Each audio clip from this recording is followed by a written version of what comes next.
Meeting ആരംഭിക്കും മുമ്പ് ഇവിടെ ഇങ്ങനെ നിൽക്കേണ്ടി വരികയാണ്. അത് ക്ഷമിക്കണം. കലാകൗമുദിയുടെ 50-ാം വാർഷികത്തിന് ഇവിടെ വരാതെ പോയിക്കൂടാ എന്ന് കർശനമായും മനസ്സ് കൽപ്പിച്ചതുകൊണ്ട് വന്നതാണ്. ഞങ്ങളുടെ എല്ലാം വിദ്യാർത്ഥി കാലത്ത് ഞാൻ മാത്രമല്ല ആ തലമുറയാകെ അത്രയും പ്രിയങ്കരമായി കണ്ട് നെഞ്ചോട് ചേർത്ത് പിടിച്ച പ്രസിദ്ധീകരണമാണ് കലാകൗമുദി. അതിൻ്റെ പ്രത്യേകതയൊന്നും ഞാൻ ദീർഘമായി പറയുന്നില്ല. പക്ഷേ മണിസാറിനെ പറ്റി ഒരു വാക്ക് പറഞ്ഞില്ലെങ്കിൽ അതൊരു കുരുത്തക്കേടായിരിക്കും. മണിസാർ അത്രയേറെ സ്നേഹത്തോടു കൂടി നിറഞ്ഞ വാത്സല്യത്തോടെ ഞങ്ങളെല്ലാം സ്നേഹിച്ച വലിയ മനുഷ്യനാണ്. കൈപിടിച്ച് നടത്തിക്കാൻ തയ്യാറായ ഹൃദയാലുവായ പത്രാധിപരാണ്. കേരളം കണ്ട ഏറ്റവും വലിയ സഹൃദയനാണ് അദ്ദേഹം. അതെല്ലാം കൊണ്ട് അദ്ദേഹത്തിൻ്റെ മുൻകൈയിൽ കലാകൗമുദി 50 കൊല്ലം മുമ്പ് ആരംഭിച്ചപ്പോൾ സ്വാഭാവികമായും അത് നമ്മുടെ ഭാഷയിലെ അക്ഷരപ്രേമികളുടെ എല്ലാം മിത്രമായി വളരെ വേഗം മാറി. എൻ്റെ ഓർമ്മയിലേക്ക് വീണ്ടും മണിസാർ വരുന്നത് കണ്ണിൻ്റെ കാഴ്ച കുറഞ്ഞ് അദ്ദേഹം വീട്ടിൽ വിശ്രമിക്കുന്ന സമയത്ത് ഒരുപാട് കൊല്ലം കഴിഞ്ഞാണ്. നീണ്ട ഇടവേളയ്ക്ക് ശേഷം അദ്ദേഹത്തെ കാണാൻ വേണ്ടി ഞാൻ വീട്ടിൽ പോയി. എൻ്റെ ഉത്കണ്ഠ അദ്ദേഹം എന്നെ മനസ്സിലാക്കില്ല എന്നായിരുന്നു. കാഴ്ച കൊണ്ട് മനസ്സിലാകില്ല. അടുത്ത് ചെന്ന് ഞാൻ പറഞ്ഞു, ശബ്ദം കൊണ്ട് അറിയാമോ എന്ന് നോക്കട്ടെ എന്ന് പറഞ്ഞു. അത്ഭുതപ്പെടുത്തിക്കൊണ്ട് മണിസാർ, ബിനോയ് അല്ലേ എന്ന് പറഞ്ഞ നിമിഷം ഞാൻ ഓർത്തുപോകുന്നു. ആ നിമിഷത്തിൻ്റെ വിളി കേട്ടുകൊണ്ടാണ് ഞാൻ ഇവിടെ വന്നിട്ട് പോകാൻ പറ്റുമെന്ന് എനിക്ക് തോന്നിയത്. കലാകൗമുദിയുടെ ചരിത്രമെല്ലാം ഞാൻ പറയുന്നില്ല. കലാകൗമുദിയുടെ പുറകിൽ പ്രവർത്തിച്ച എല്ലാവരെ പറ്റിയും വേറെ പറയാനുണ്ട്. കലാകൗമുദി പിറക്കും മുമ്പ് തന്നെ മണിസാർ എഴുതിയ ഇൻവെസ്റ്റിഗേറ്റീവ് ജേർണലിസ്റ്റിൻ്റെ ഒന്നാമത്തെ എന്ന് വേണമെങ്കിൽ പറയാൻ കേരളത്തിൽ കാട്ടുകള്ളന്മാരെന്ന ആ കുറിപ്പുകളും പിന്നീട് പുസ്തകവും അത് മറക്കാൻ പറ്റില്ല. NRS ബാബു സാറിനെ മറക്കാൻ പറ്റില്ല. ജഗേന്ദ്രൻ സാറിനെ മറക്കാൻ പറ്റില്ല. ഇവർ മൂന്നും കൂടി ചേർന്ന ഒരു വലിയ ശക്തിയെ മറക്കാൻ പറ്റില്ല. ആ ശക്തിയായിരുന്നു കലാകൗമുദിയെ നാം അറിയുന്ന മഹത്തായ പ്രസിദ്ധീകരണമാക്കി മാറ്റിയത്. അതിൻ്റെ ഓർമ്മകൾ തീർച്ചയായിട്ടും കേരളത്തിന് വിലപ്പെട്ട പല ആശയങ്ങളും സന്ദേശങ്ങളും പറയട്ടെ.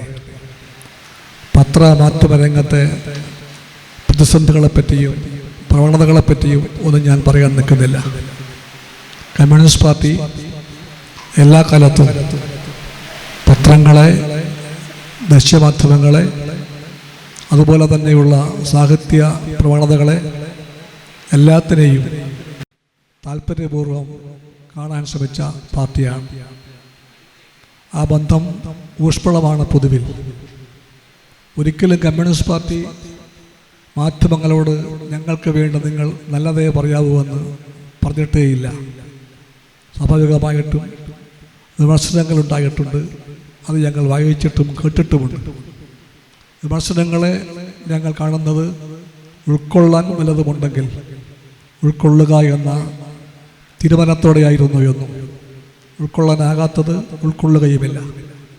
പക്ഷെ എല്ലാ കാലത്തും ഞങ്ങളുടെ സമീപനവും നിലപാടും പത്രസ്ഥാപനങ്ങളോടും മാധ്യമങ്ങളോടുമുള്ള സൗഹാർദ്ദത്തിൻ്റെയും ഉറ്റ ബന്ധത്തിൻ്റെതുമായിരുന്നു.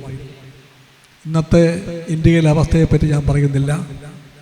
മാധ്യമരംഗം മുഴുവനും കോർപ്പറേറ്റ് കൊള്ള കീഴടക്കിയ രംഗമാണ്.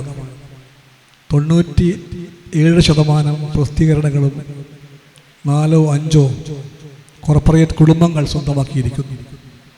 ദൃശ്യ മാധ്യമരംഗം മുഴുവനും നിയന്ത്രിക്കുന്നത് 2 or 3 വലിയ കോർപ്പറേറ്റ് തമ്പുരാക്കന്മാരാണ്.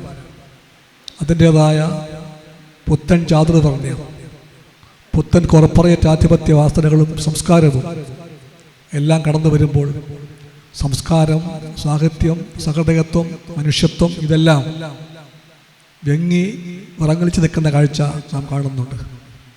ആ കാഴ്ചയുടെ പശ്ചാത്തലത്തിൽ കലാകൗമുദി ഓർക്കുമ്പോൾ നമ്മളെല്ലാം നമ്മോട് പറയുന്നു, തലകുനിക്കാൻ പാടില്ല, ഉറച്ച കാൽവെപ്പുമായി മുന്നോട്ട് പോകാൻ ശ്രമിക്കേണ്ട ഘട്ടമാണിത്. വെല്ലുവിളികളും പ്രയാസങ്ങളും എല്ലാം ഉണ്ടെങ്കിൽ പോലും അതിനു മുമ്പിൽ മനുഷ്യത്വവും നന്മയും തോൽക്കില്ല എന്ന് പ്രഖ്യാപിക്കുവാൻ ഒരുപാട് കാരണങ്ങളുണ്ട്. അതേപ്പറ്റി ഞാൻ ദീർഘമായി പറയുന്നില്ല. ഒരൊറ്റ വാക്ക് പറഞ്ഞാൽ ഞാൻ പറയും ഗാസ എന്ന് പറയും. ഗാസ ഈ ലോകത്തിലെ എല്ലാവരും ദുഃഖത്തോടു കൊടുക്കേണ്ട കണ്ണീരിൻ്റെ പേരാണ്, സഹനത്തിൻ്റെ പേരാണ്. അത് പക്ഷേ സമരത്തിൻ്റെയും പേരാണ്. ആ പേരിന് ഇന്ന് ലോകത്ത് ഒരർത്ഥമുണ്ട്. ആ അർത്ഥം തലകുനിക്കാത്ത ധീരത എന്നാണ്, ചെറുത്തുനിൽപ്പെന്നാണ്. അതൊരു ഭാഗത്ത്. മറുഭാഗത്ത് നാം മെനിഞ്ഞാന്ന് ഒരു പേര് കേട്ടു. അത് മംദാനിയുടെ പേരാണ്. ലോകത്തെ മുതലാളിത്തത്തിൻ്റെ ശക്തിദുർഗമെന്ന് പറയപ്പെടുന്ന ന്യൂയോർക്കിൽ സമ്പന്നന്മാരുടെ കളിത്തൊട്ടിലായി എല്ലാവരും വാഴ്ത്തുന്ന മഹാനഗരത്തിൽ ഞാൻ ആ നീതിക്ക് വഴങ്ങില്ല എന്ന് പ്രഖ്യാപിക്കുന്ന ചെറുപ്പക്കാരനായ ഒരാൾ മേയറായിരിക്കുന്നു. ആ ചെറുപ്പക്കാരൻ തൻ്റെ ഒന്നാമത്തെ പ്രസംഗത്തിൽ ആവേശപൂർവ്വം ഉദ്ധരിച്ചത് നെഹ്റുവിനെയായിരുന്നു. ആ ചെറുപ്പക്കാരൻ തലകുനിക്കാത്ത ധൈര്യത്തോടെ വിളിച്ചു പറഞ്ഞു, ഞാൻ കുടിയേറ്റക്കാരനാണ്, ഞാൻ മുസ്ലിമാണ്, ഞാൻ സോഷ്യലിസ്റ്റാണ്. അങ്ങനെ പറയാൻ തൻ്റെ ഇടമുള്ള ഒരാൾ. ഡൊണാൾഡ് ട്രംപ് കമ്മ്യൂണിസ്റ്റ് ഭ്രാന്തനെന്ന് വിളിച്ചുകൊണ്ട് അധിക്ഷേപിച്ച ഒരാൾ ജനങ്ങളുടെ വോട്ടെടുപ്പിൻ്റെ ഫലമായി മേയറായി മാറിയത് ഈ ലോകത്താണ്. അതുകൊണ്ട് ഈ ലോകത്തിലെ എല്ലാ വെളിച്ചവും കെട്ടുപോയിട്ടില്ല.